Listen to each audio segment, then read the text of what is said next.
You have to love spontaneity, don't you? You have to love spontaneity. Good afternoon, everybody. My name is Jason, and as always, I get to be your host for All Access Pass. All week long, I get to sit on this stage with another group of absolute rock gods, legends from this industry. And today is certainly no exception. Do me a favor, all of you that are live here in the studio audience, give it up one more time for Night Ranger.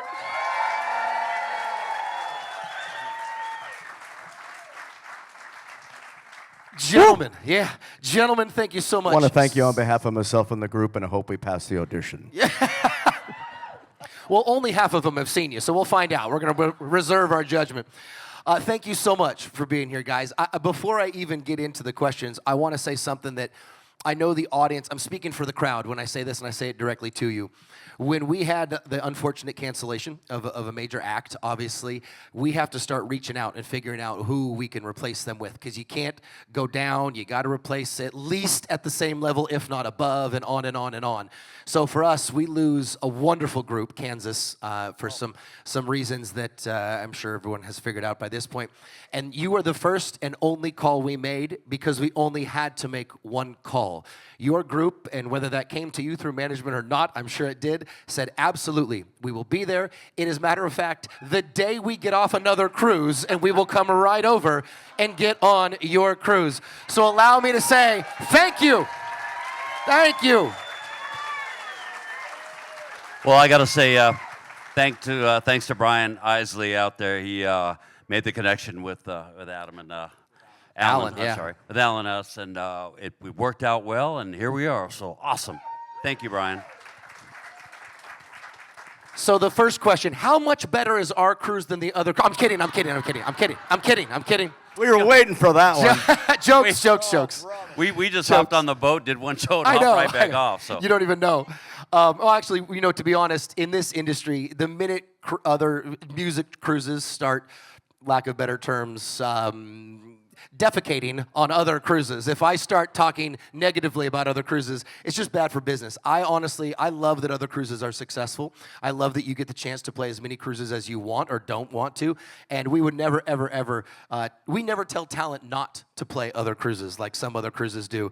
So one of the reasons I thank you so much for being here is truly because there is pressure sometimes to be specific or exclusive, and to have you guys over here just means the world, and especially last minute like that. So thank you so much. So when they brought it to you and said, hey, you're going to get off, you're going to fly, and you're going to get right back on and do another cruise, tell us a little bit about how did you feel in that moment? What's it like to be on a 70s rock and romance cruise, and what was the initial? And we're an 80s band. Yeah. You weren't exactly a Heart of the 70s band, but you still... Listen, our executive producer says one thing all the time. Whenever we talk about bands that maybe were a little later or a little earlier than our genre, nobody turned off their radio. Just because it's a 70s cruise, nobody turned off their radio in 80 and just went, oh, music's dead. You may have lived and loved in the 70s more than other genres, but you were still there and listening to music in the 80s. And if you were under a rock, that's fine. But otherwise, you know very well who Night Ranger is and what they mean to the musical industry. So, Actually, the genesis of Night Ranger started from a 70s group called Rubicon, which was run by Jerry Martini from the Family Stone. You guys are going to see him in a few days here. They're coming on, I think, tomorrow or something like that. Yep, tomorrow. And start playing and everything like that. Jerry Martini started a band in San Francisco back in the mid-'70s. 1976. Yeah, 1976, and it was called Rubicon. And he brought me up to play bass in it, and then we got Brad Gillis on guitar. I auditioned a whole bunch of other guitar players, and that's a whole funny story. And then the touring drummer at the end was Kelly Kagi. So the three of us have been together since 1977. So we consider ourselves a 70s. Yeah. We feel like we fit right in on the 70s rock and romance cruise. 70s trio. Yeah, we're old. yeah, not in this group, you're not, sir. Hey, I'm in my prime right now. I know other artists. Here's the youngster of the group. Yeah, and so whoever would like to tackle it, obviously we have 3 OGs. We have 3 original members, and then we've got 2 youngsters who joined the group a little later on. Well, which one of you originals wants to tell us a little bit about the addition of the other 2 guys you have up here on stage? Well, go ahead. We'll start Gonna with get serious this now? young man over here, right? Mr. Eric Levy, who we all Yeah. know as E. Yeah, that's E right there. Yeah. E was playing in a church that I went to in about 14 years ago, and I'm like, man, that guy is good. That guy is really good. So we had him. We were cutting an album. And we said, why don't you come up? So he came up to I had a ranch with a studio in it, and in Northern California. He came up, and he's played with us, and we're like, this guy's really good, you know. It's like, and then we were thinking about, and we never, at that point, looked for another keyboard player. And I don't even think Amazing. you knew you were in the band. He still thought he was in church. Yeah, We just, then finally we said, An act hey, of we're God. leaving. yeah, exactly. Sister Christian. He thought he was in a church. Yeah. But it's great because we got Eric in the band, and he was like gung-ho. And this guy, we've done probably hundreds of shows together in these 14 years, and I think he's missed one note in the whole trip. You know, he's just a phenomenal jazz player and everything, and he just plays great rock and roll for us, and we're glad to have E. Unfortunately, that one note was on the intro of Sister Christian. So I'm kidding. I was going to say it was like in between the song. It wasn't even during the song. And then this guy over here, Carrie Kelly, ladies and gentlemen. Carrie Kelly. Brad, why don't you talk about Carrie? Carrie? Yeah, talk about Carrie. Tell them how we got Carrie, everything like that. Well, no, How actually, did we get him? You know, we went through. We actually we had Reb Beach in the band for a year. Then we had Joel Hoekstra for about 10 years, and then we were looking for a new guitar player. And I'm not sure how we connected with them. Over video. But yeah. But I got to tell you, this guy is just a fantastic guitar player. Has great tone, positive attitude, which is wonderful for this band. This band is like a family, which is awesome. But what's great is, you know, Jeff Watson, the original guitar player, did this 8-finger thing on Rockin' America, which is very difficult to play. So I remember when he got in the band, we started playing the song, and he was kind of doing a tapping thing, and which is great. And we had a 2-week break, and I said, man, Carrie, wouldn't it be great if you just learned that 8-finger solo? And he's like, yeah, right.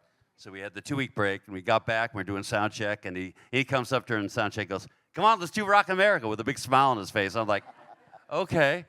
And so we do it, and he's playing the 8-finger thing, and I'm going, oh my God, he learned it. It's not easy, you know. And so he was able to pull that off, and he's just a fantastic player, plays everything true to form, and we're glad to have you. Oh. Yes, sir. Thank you very much, Brad.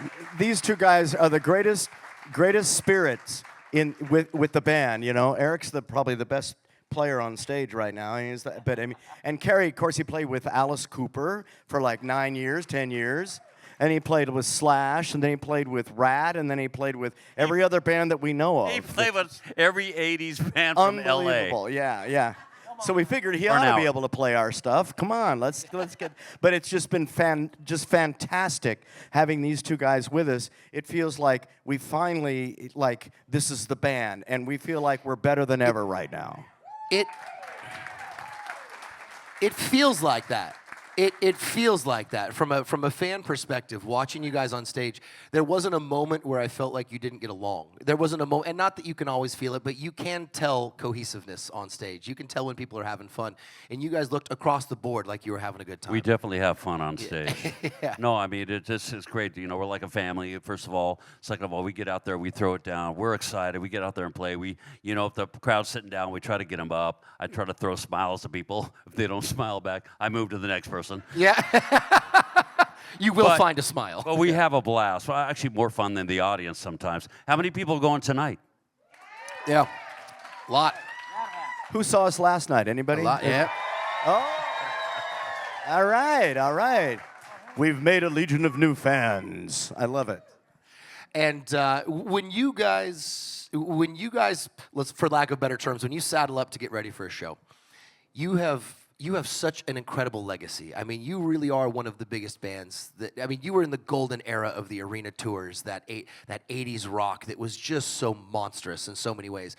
What do you accredit the still ongoing popularity of the band to?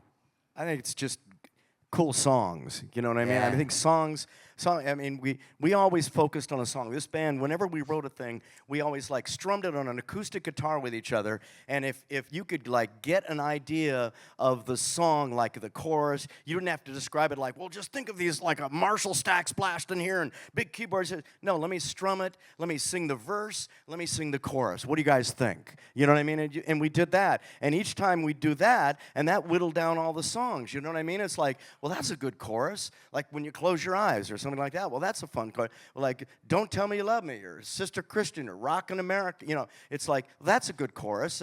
We really focused on like the songs and the music and the choruses and all that. And I think good songs, I mean, come on, everybody. I mean, good songs carry on. I still Forever. sing songs from the Beatles from the 60s. Yeah, we all grew up with the Beatles. Yeah, I mean, come on. I mean, even way back. And so it's song. It was always songwriting for our band from the very beginning, from the get-go. And I think that's helped sustain us, that and a lot of tequila. Well, the basics.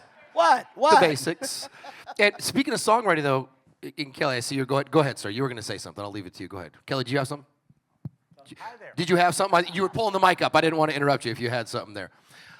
You wrote Sister Christian. Is that correct? I did. And it was just one of those things that just popped out, like, Jack was talking about, is focusing on that chorus, Yeah. or that melody. So it was the melody, that was the thing about that. And when I brought it to the guys, they immediately thought, yeah, this is really good. So, I mean, when you're doing an album, you're bringing lots of ideas in, so you're just sifting through all this stuff and trying to find, that one thing that everybody wants to connect to. So, I mean, and that's what happened. So, Kelly, tell them the story about, it was written about your sister. That's and what how- I was just going to Yeah, ask. I was just going to Christy, ask yeah. that. yeah, it was. How that happened. I mean, it was written about a real situation. She was in high school, and Your sister, her correct? name was Christy. and her name is Christy. And when I was working on the lyrics, I had motor in. I had the chorus, but the verse was like, Sister Christy, blah blah blah, right? And Jack's like, what are you singing? And and he says, We all "Are you thought he singing-" was saying Christian. Yeah, he thought I was saying Christian, I mean, after I was explaining, my sister's, they're cruising down the road looking for guys, and she's in high school, and she's, older brother's like going, take it easy now. and that's when he came up with the idea of like, are you saying Christian? And I was like, that's better. Let's use that. And then motor in, what's your price for flight? The whole thing. But the same thing, like with Jack, when we did our first demos, we didn't have some of the big hits. We didn't have Don't Tell Me You Love Me. We had, some of the other songs that were deep on the first album. But we had Sister Christian, but we had other ballads that we kind of gravitated towards. So that ended up being pushed, to the second album, which was good. Kelly had written that song before we even did our first album, but we didn't put it on the first record. The record company wanted us to hold off. They didn't want us to be a one-hit wonder band with one record out, and they decided to hold off on Sister Christian for the second record. And then, then we came up with Rockin' America, which was the lead-off first single for the second record, Midnight Madness, which was awesome. And I got to tell you, we were very lucky with the inception of MTV back then, because it really put faces to the bands at that point. And we came out with Don't Tell Me You Love Me, and, MTV only having a 24/7 format, didn't have enough content. With about 6 videos. They right? played it 25 times a day. It was like awesome. Which was cool for us. we were on our first tour with Sammy Hagar, and I swear, we'd go into a town and we were like TV stars because MTV was so new and everybody was like, oh, we're this new thing. And they'd see us and they're like, oh, we saw it. It was like, wow. Railroad tracks, cool. Like we're a brand new band and we're like, everybody saw us and knew our faces. It was crazy. I know. I got caught walking down the street with my laundry bag, going to the people was like, oh, beep, beep, beep, and I'm like, what? Kelly's all,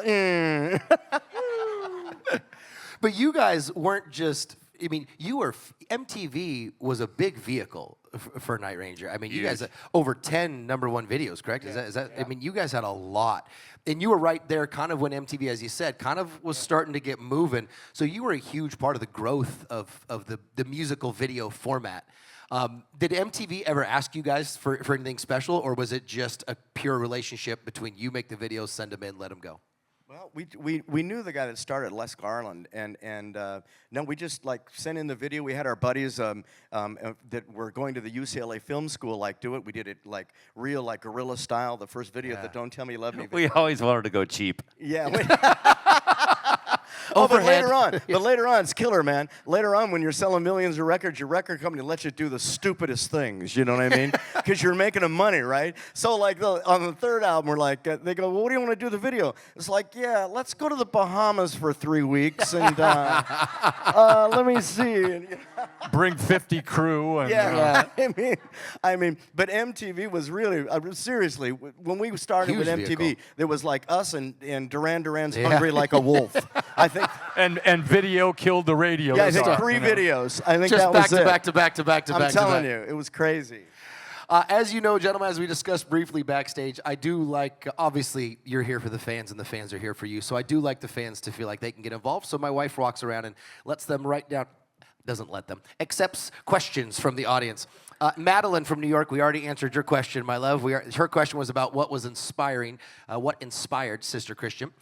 Dave Green comes to us from Danville. Is that California? Yeah, there he is, over there. Danville, California? Danville, California.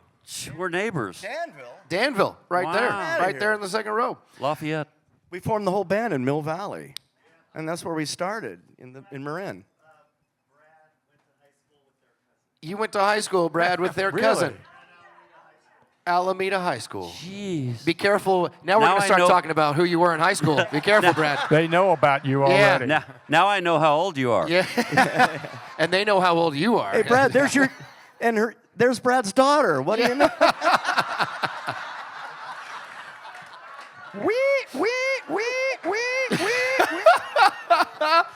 Before you Where?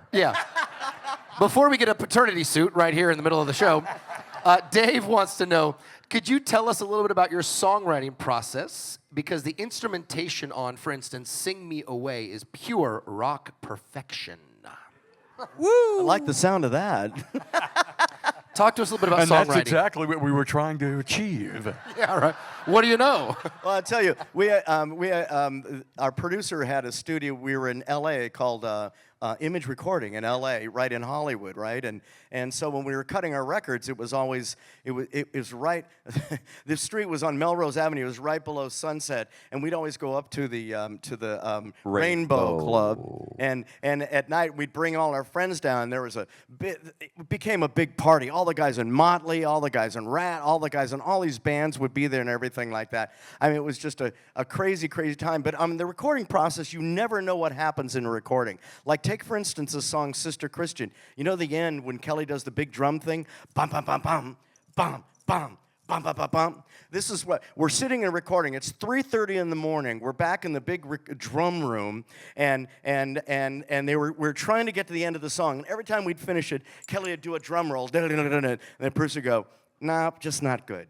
And then finally, it's like, he'd do another, and it was like, no, that just doesn't feel right. Like 20 times. And just over and over for like an hour, right? Just an hour. And Kelly, I was watching, he was getting so pissed. He was starting to just turn red, like, I'm gonna kill somebody. So finally, at the end of one of them, he just went, like, bam, bam, bam, bam, bam, bam, bam, bam, bam. And we were all in the control room, everyone went, That's it, yeah. I threw my sticks like that, and I waited and waited and waited, and the producer comes back on and goes, come on in. So that's what happens in a recording process. You never know what happens in a recording process. Tina comes to us all the way from Atlantic City. Love triple underline Night Ranger and Damn Yankees, matter of fact. Any fun, and by the way, also wanted to know the story behind Sister Christian. We already got that. Any funny stories from the road anybody would like to share? Let me rephrase that. Any stories from the road you can share? Oh, yeah. Okay, Put the one, here's that story, but we can't share. We all know. Matter of fact, there's Brad's daughter.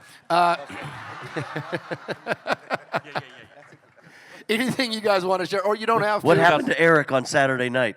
Oh, We got a good one, but Jack will tell it. oh. Well, now Eric starts doing everything that we did back in the 80s. That's what he does now. We call Eric the all-nighter, ladies and gentlemen, E. So say hi, E. Oh, yeah. Oh, yeah. So one time, this is before cell phones. This is like 1984. We were on tour with 38 Special, and we just played a show up in New Jersey, and we were driving all the way down to Virginia. Okay, so it was an overnight drive and everything like that. And we stopped on the Jersey Turnpike like at 2 in the morning, right? And we were all like, you know, in our bunks by then or just sitting on the lounge or hanging out. And I'm in a pair of shorts, you know, the like, let's get physical, those kind of shorts, you know. Richard Simmons? Little shorts, my flip-flops. Little Richard Simmons shorts going on over there. Is that Yeah, right? you know, those little He shorts. still has 'em. And you know, and my my tank top and my glasses. And so I jumped. I was laying on the lounge with a blanket pulled over me in the front lounge of the tour bus on the couch. And so I got off to use the restroom, right, in the stop, in the truck stop. And Brad jumped into that spot and pulled the thing over. And the tour manager thought that was me. So when the bus driver came back, he goes, "Got them all." And tour, "Yep, got them all. Go ahead." So they oil spotted me. Before cell phones. Before anything. So they oil spotted me on the Jersey Turnpike at 2 in the morning. And I'm standing there, and I thought it was a joke. I come out, and I'm like, ha, ha, ha. This is really bad. And about 20 minutes later, I'm like, oh, this is bad. And, you know, the guys are driving by in a car real slowly. "Hey, sissy, give me $1. You know, and I'm like, I'm sitting there, standing there. I'm like, I'm freaking out. And then a cop pulls up, and I go to the cop and I go, "I'm in a rock band, and they left me, and I don't have it." And the guy goes, hey, slow down. Get in the car. We'll drive you to the toll booth. It's right down the road. And so he drove me down there. So we go for 15 or 20 minutes, and we pull in the toll booth. And all of a sudden, our crew bus, because they're always behind us, our band bus left early, and then the crew's later. The crew bus, the guy had pulled over right after the toll booth. He'd pulled over to use the toilet or something like that. And I said, "That's one of my buses." So the cops pulled me over there, dropped me off, and I go pounding on the door, and the bus driver looks at me, and I'm standing. He didn't recognize me, and he goes, "Get out of it, go on, get." Thought it was some like In a vagrant. tank top and shorts. Yeah. And he goes, "Get out of here, go on, get." And I'm like, "No, let me in, no, get out of here." And finally, our production manager pops his head around, and he looks at me, and he goes, "You better let him in. That's your boss." So we drove all the way, and they taught me there, and that's how and so I'm still here. Great story. Oh, I got one more good one. Please, one more keep good one. going, Kelly and I were in Cincinnati in 1984. Again, we decided to go out. We were in an elevator. Right? You remember where this is going? Yeah. We're in an elevator, and we're in the elevator, and all of a sudden, we're in tank tops and our little, let's get physical shorts. I'm seeing a trend our here. Tennis shoes. Yeah. We're going out to jog, right? And all of a sudden, the door opens, and there's Richard Simmons. That was me and you. Oh, that's Brad and me. That was me and you. That's Brad and me. So it's like, it's Richard Simmons standing there. Smelled, his perfume was overwhelming. Oh, my gosh. And he Oh, my looked God, us up yeah. and down, and what did he say? He looks at me, and we went, "Wow, Richard Simmons." And he said, "And who's this in that cute little Diana Ross body?" And we went, "Oh, nice to meet you, Richard." We shook his hand too, remember? And we carried that perfume out of the elevator. We couldn't get it off our hands. Oh, wow. Washed Look our out hands and now. watched. Oh my God, it was crazy. He was We a got sweetheart, him. though. He was really great. by Great. the way. We got a million of these stories. We I can have go no on doubt. forever. You're welcome to keep going. I'm never going to cut you off. Tyne from Maine, that answers your question as well. Tyne had the same question. By the way, E, you're not off the hot seat. You've got one specifically for you coming up here, sir, but it's not this one. It's not this one. He's single. That would be part of the question, sir. Let's not get ahead of ourselves. Let's wait for E's moment in the sun. Go to that question now. You want to go to it now? Yeah, go to All it right. now. Go Hang to on, it let me now. go to it now. Here it is. Here it is.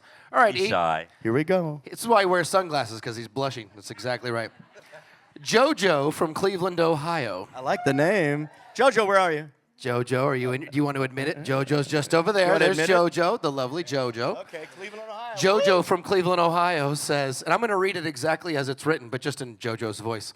Bachelor number 1. Yeah.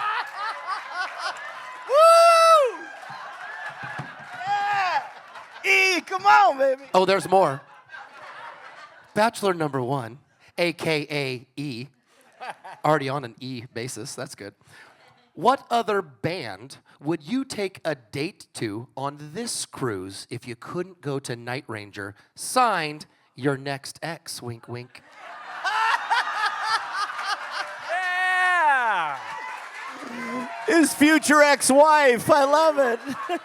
JoJo for the win.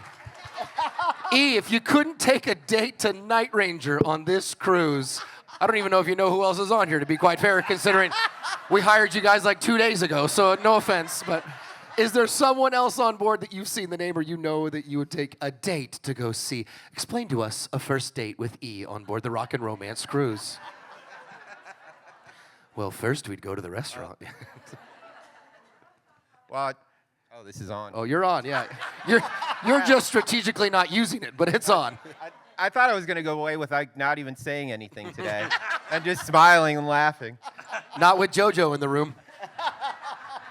Hi, JoJo. It's a pleasure to meet you.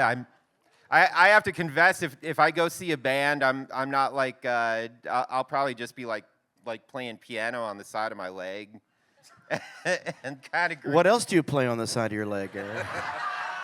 And if you're lucky, it might be your leg. What band? What band here on the Yeah, boat? who would you Come go on, on the see? ship. Oh, it's so the bummer is that we're leaving tomorrow. Yeah. And we have all these friends who are about to come on board. Yeah. So if I could, I'd be going to see Jefferson Starship and absolutely. Starship. Absolutely. From all the from all the bands I've seen so far, I got to say the Earth, Wind and Fire. Yeah, Al McKay's Earth, Wind and Fire. Really just. Yeah, blew man, my that mind. was killer. That was a great. Yeah, those dudes were tight. But yeah, I don't know who's playing at midnight or so when we're showered. Oh, and- so it's whatever's after midnight, JoJo. Yeah. That's the answer for tonight, at least. See you there. He's Queen Nation. he's not even gonna pick you up. He'll just meet you there, JoJo. It's fine. It's fine. It's fine. Real gentleman, E. Good God, come on. I'm joking. I'm kidding. E. Becky comes to us all the way from Louisville, Kentucky.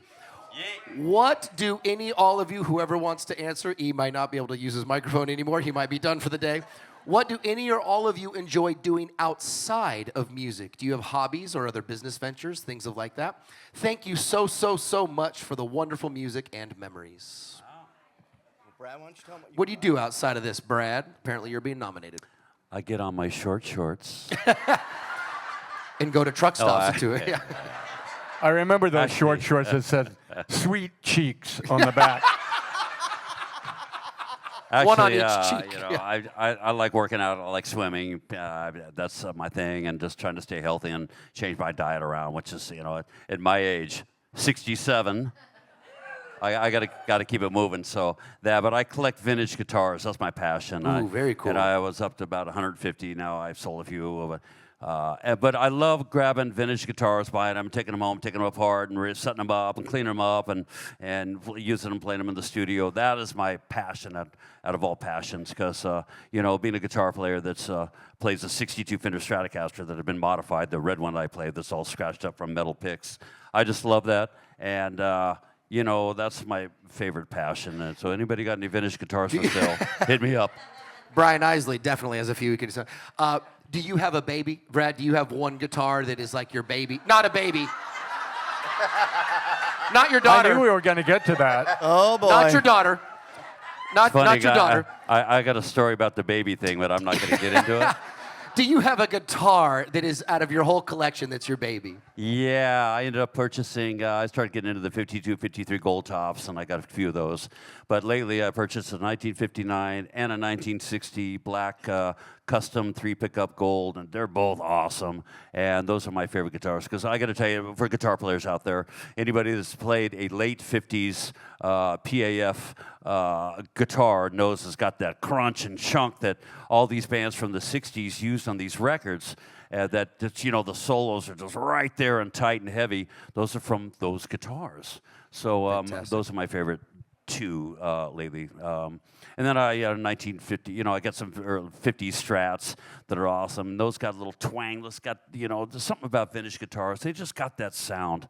And why these vintage, the old songs from the 50s and 60s have those great tones. Plus, in the studio back then, they had the best gear available, the tube mic pre's and compressors and stuff that really made these old bands sound great.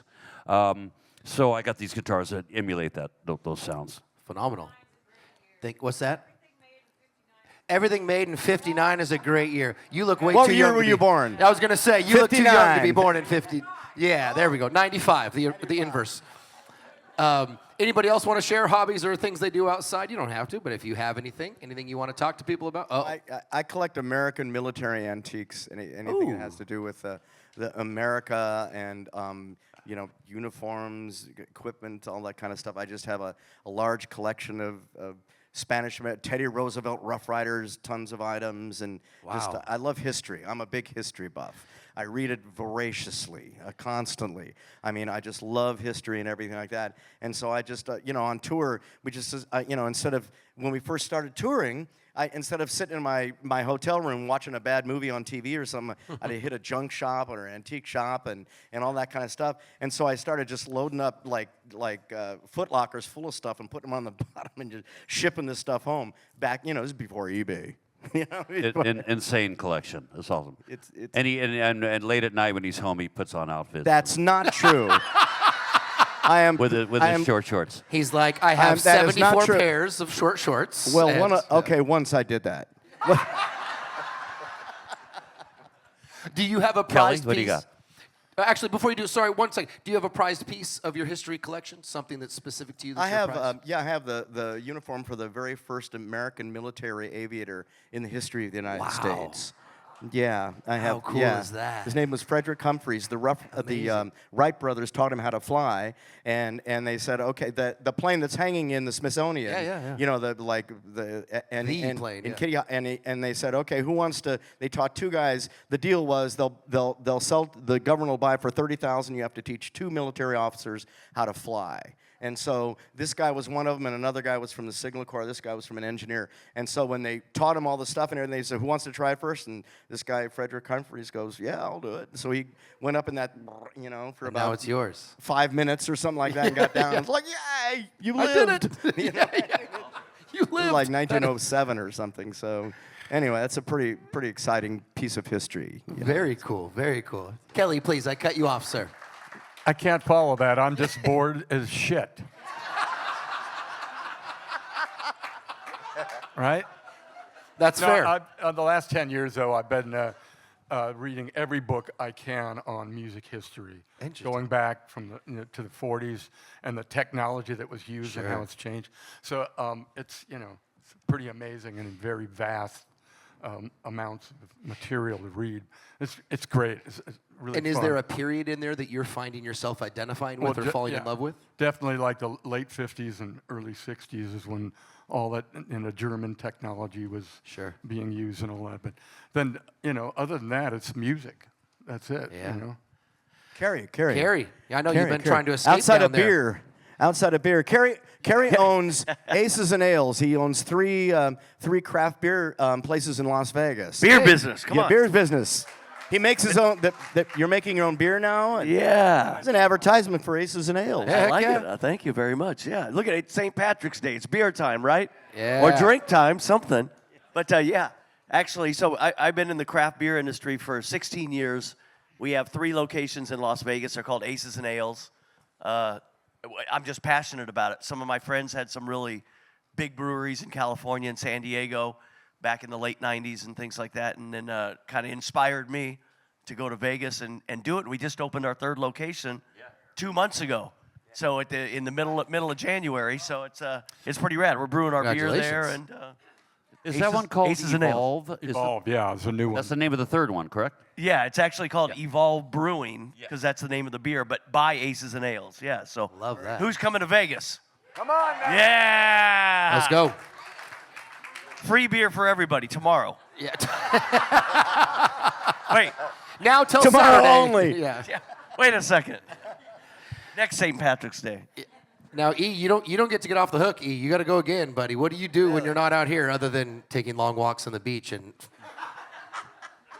In short shorts. short Tapping on shorts? his leg. You really want me to keep talking?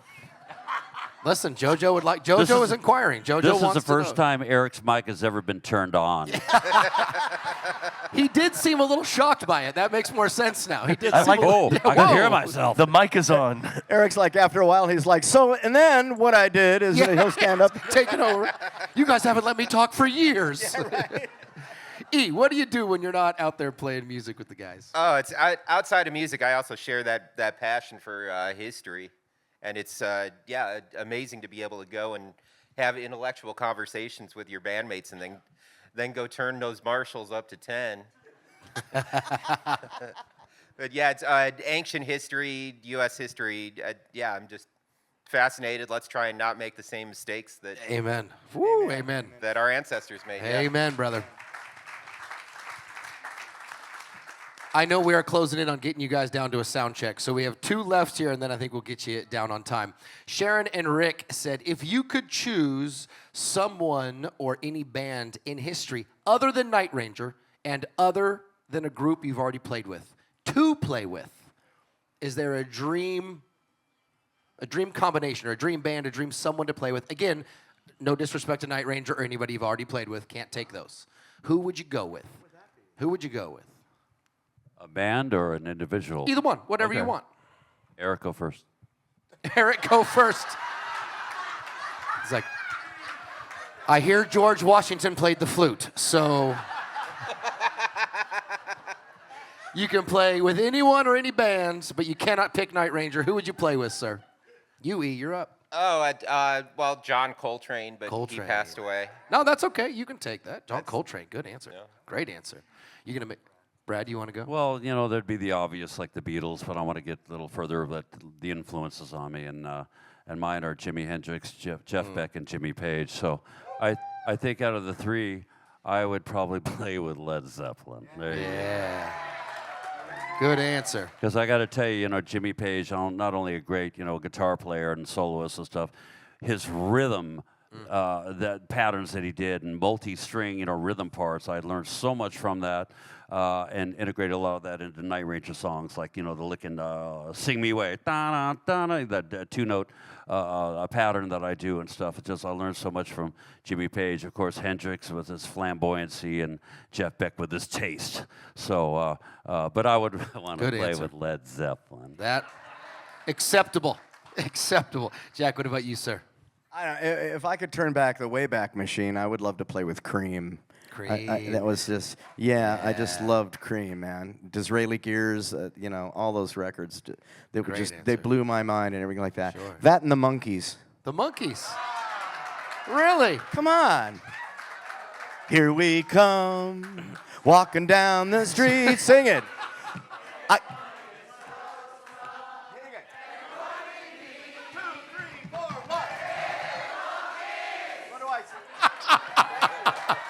Thank you very much. Beautifully done. Prove my point. Thank you. Mickey Dolan sails with us a lot, matter of fact. Yeah, Mickey Dolan is a friend of us. He sails with us quite a bit. I love it, Yeah, love they're it, great. love it. They're great. Kelly, you're up, sir. Well, definitely like McCartney. McCartney. I mean, if you know, I've seen him lately too. You know, he's just, I mean, all those great songs, and I learned every single lick and every single lyric, and just, I mean, I just loved it. And then Elton John. Elton. Back in the Yeah. day, the first 4 albums. Oh I my mean, God, yeah, that's the I best. could have done that in a heartbeat. Yeah, that's me. Carrie, spotlight's on you. Who you playing with if you cannot take who you've already played with and who you're currently playing with? I probably have to say, I think Jack already knows, but and I was lucky enough to play with these guys, not with them, but on the same stage. But the Rolling Stones. like my favorite band of all time. I was lucky enough to play 3 concerts with them when I played with Alice Cooper. It was awesome. Great guys hanging out with Keith and Mick and all the dudes. It was And insane. live to tell but- about it. That's impressive. Oh yeah, that's- it was great. Yeah, absolutely. But no, I would love to play with the guys. They only let us watch from afar when they were playing, but that would be awesome to me. And I know Queen. I got to tell a quick little story. When I was a kid, that was the first concert my mom took me to see Queen at the Forum in Los Angeles I was at that show. in '77. Oh, I wasn't at that one. Yeah, so I was just a little kid because my parents loved music, so they were always playing like Queen and the Beatles, of course, and the Rolling Stones. My dad played bass, kind of blues, ZZ Top, stuff like that.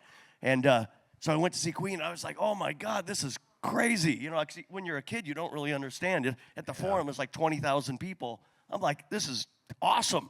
I got to figure out how to do this. I didn't know anything about How old were you? it. 6 years old at the time. 6 years old. Jeez. So that was it. But- Scarred for life after that one. Yeah, which is great. But back to your initial question, Please. yeah, the Rolling Stones, I love them. Keith Richards and Mick Taylor, Ron Wood's in the Yeah. band now. It's As good as it gets. awesome. Great answer.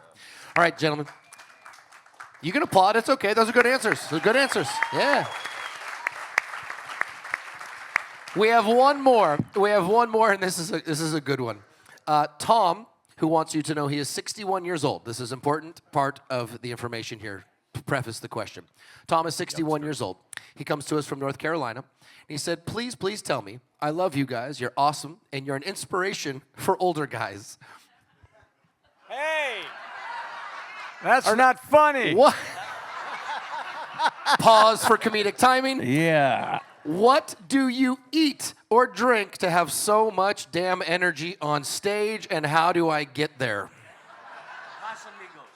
Well, it used to be like, people used to say, like, what was it like in the difference between backstage between the 80s and now? And we're like, well, okay, yeah, the 80s was a lot of Jack, and now it's a lot of Casamigos tequila. Casamigos. Yeah, and Silver Patron tequila. And a lot of times we just have a little shot, of course not here. Not here. But of course no, not you at your wouldn't shows. dare. Like, we wouldn't No, dare no. do that. How but dare I mean, you. a lot of times we have a little initial toast, and Eric usually has 2 or 3. But we usually have a little toast before we go on and say, hey, this is going to be a great show. Let's have some fun. Let's rock it up, and let's just get, and enjoy ourselves and have a good time. And that's what we do. And we just, we try to stay healthy. We try to look. The worst thing, dude. We've talked about this. Brad and Kelly and Eric and Carrie and I have talked about this. That when we see bands that just and sometimes they're just like turning it in. They're just turning in a performance like they're Going through the motion. yeah, going through the motion. We've Like they seen don't it. even want to be there, but they're just like,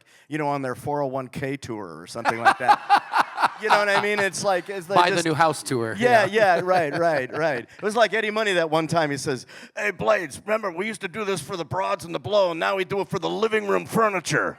For my ex-wife. He was a funny guy, man. He was awesome. And he came in one time. One time he came in, we were playing a show, and he walks in, he's in a full suit, and we're standing in our dressing room, and he pops his head and he goes, anyone call for a limo? It's fucking awesome. Awesome. But we just love to stay, we want to stay healthy, we want to stay, vibrant, we want to just keep going. I mean, music just makes us young again. It's like the movie Cocoon, you know what I mean? It's like we play and we get younger and Don't younger. go and to the younger. pool. Yeah, and plus which when you walk on stage, and we've had long discussions about this, when you walk on stage, we even talked to Ozzy about this once, when you get on stage, man, your brain goes back. All it thinks about is like you're 25, 30 again. You're just doing, this is what you did when you were 25 and 30. So you get up there, you start jumping around, you're doing everything, and then afterwards you're like, what the fuck? the hell is Where's that? the massage? Oh. But it's true, your mind goes there. And so we just give, Night Ranger gives 110%. We saw of that everything ourselves. we have. Thank you. And Not tonight. I'm a little tired. Except for tonight. Oh, yeah. No, I'm kidding. A 60 tonight. Just keep Yeah. it 60% tonight. 75. 75, that's generous. Gentlemen, I I have the opportunity. I'm very blessed to be able to sit on these stages on all the cruises that Star Vista Live does. We do 9 of them, and I get the opportunity to interview legends. I get the opportunity to interview bands and individuals that have been there from the 50s on through to bands that are more current today. And I've got to say, one of the key indicators to me as to how a show is how personable the bands and the guys are with fans. And it really is, right? It really is. You kind of mentioned it a moment ago. There are the phone-it-in tours. There are the standoffish. There are certain individuals that believe for whatever reason that they're above or beyond what it is anymore, the relationship between the artists and the fans. Absolutely. And I want to speak on behalf of the fans as a fan and say you're humble. You are amazingly organized as a group, and that goes from the top, from your production team down. The best. Absolutely the best. You guys came on, you knew what you were here to do, you did it last night, you're going to do it again tonight, and to take time out of today to come sit with me and our fans and chat and just be as open and honest and as fun as you are, it means the world. So thank you so, so much for being who you are. Thank you. One thing to say, we do this, and we're going to keep doing this because of all of you. That's what we do this the for. answer. No doubt about it. And that's what our heart is, your heart, and your heart is our heart, and that's the way it's always going to be. So thank you guys for always being out here and being the fans in 2025 And from that's all how these we end years. it right there. Do me a favor, everybody. Let's hear for E, Brad, Jack, Kelly, and Carrie, a.k.a. Night Ranger. Thanks for coming up. Have a great day. We'll see you out and about.